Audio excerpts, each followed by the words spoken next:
Jacques Mikulovic, bonsoir. Merci beaucoup d'être avec nous. On l'a vu, hein, la situation commence à être critique pour les enseignants et pour les élèves. Si elle dure et perdure, qu'est-ce que le rectorat va faire ? Alors tout d'abord, je tiens à rappeler la préoccupation de la ministre qui nous l'a annoncé tout à l'heure avec son soutien à toute la communauté éducative de Mayotte.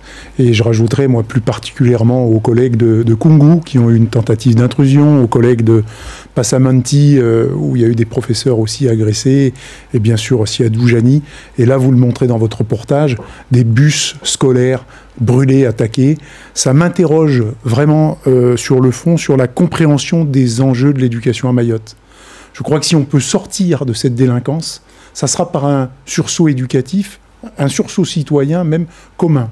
Ce qui veut dire que je partage la préoccupation de la majorité des habitantes de cette île de dire assez à cette délinquance, à cette violence.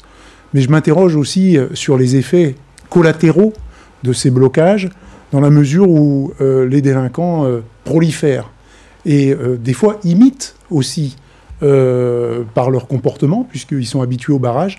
Et donc, peut-être qu'il faut sans doute changer de modalité. Comme le disait Einstein, hein, la folie, c'est de faire toujours la même chose et de s'attendre à des résultats différents.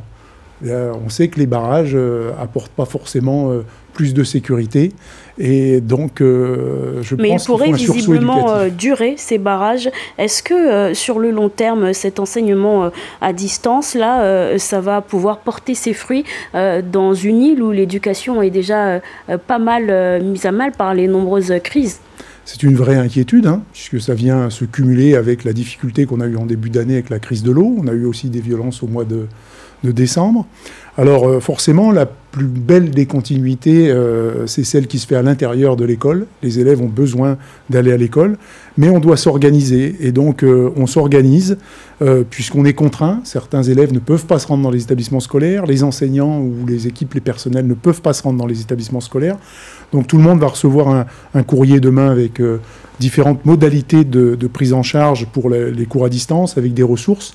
Et puis on a conventionné aussi avec Mayotte la Première notamment, pour pouvoir diffuser des contenus d'enseignement à la télé. Et le programme sera stabilisé à partir de vendredi, en fin de semaine, pour que nos jeunes enfants puissent, je dirais, faire cours devant la télé pour les plus petits, avec des ressources validées par l'éducation nationale. Jacques Mikulovic, le syndicat CGT Éduc Action a dénoncé le fait que dans certains établissements, les chefs d'établissement forçaient les enseignants à venir coûte que coûte travailler avec des menaces de retrait de salaire, par exemple. Quelle est votre réaction sur ce fait-là ? Alors, je n'ai pas été saisi par cela. J'ai reçu tout à l'heure les représentants syndicaux de Doujani, où je pense qu'on a apaisé les choses en apportant des réponses.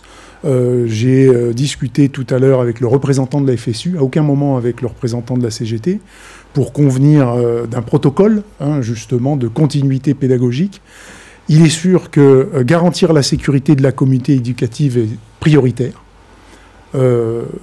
Les enseignants, mais comme l'ensemble des habitants de l'île, ne doivent pas aller au travail la boule au ventre. Il faudra sortir de ce climat-là, qui est nuisible, et pour l'éducation des enfants, et pour le développement de Mayotte. Mais malheureusement, je dirais, dans les revendications, j'entends pas suffisamment cet enjeu éducatif, qui est, à mon avis, la piste majeure et l'enjeu principal.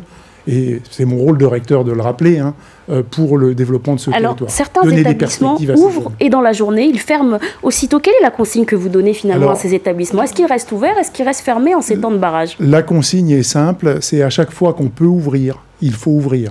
Puisque l'enseignement à distance est forcément un enseignement dégradé ici, que tout le monde n'a pas tous les outils aussi pour se le permettre, et que des enfants ne peuvent pas non plus accéder à l'enseignement à distance depuis chez eux. Donc autant qu'on puisse, autant faire se peut, les accueillir dans nos établissements. Donc partout où on peut maintenir l'accueil des élèves, il faut maintenir l'accueil des élèves.